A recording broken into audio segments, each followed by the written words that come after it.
Na barabara kabisa, mpenzi mtazamaji wa Intronext Media, hapa tuko katika uga wa Kakamega School, uga ambao umesheheni mashabiki kwa kweli. Hata ukitazama nyuma yangu ni mechi ambayo inagaragazwa sasa hivi. Nazungumzia mechi baina ya Shikoti Mixed dhidi ya wana hawa muita Kakamega Township.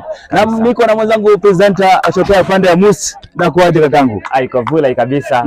Ikiwa ni mechi ya Shikoti na timu gani? Ni timu ikiwa ni ya Kakamega Township, Kakamega Township Secondary. Na unajua kwamba mechi hii lazima Shikoti ishinde ndiposa ifuzu. Wakiwa ni vijana wa jinsia ya kiume. Jinsia ya kiume. Jinsia ya kike kabisa. Naam kabisa. Unajua katika jinsia ya kike kule upande wa pili tumeona kwamba Shikoti pia wanaangamiza wanasheyo kule. Wanasumbua kweli kweli. Wanabisha inakuwa ni nipe nikupe. Nipe nikupe. Wanasema moyo kwa Kenya. Unajua tuko katika uga huu na leo pia mechi ambayo inasubiriwa kwa hamu na ghamu ni mechi baina ya Kakamega School dhidi ya wana hawa nani?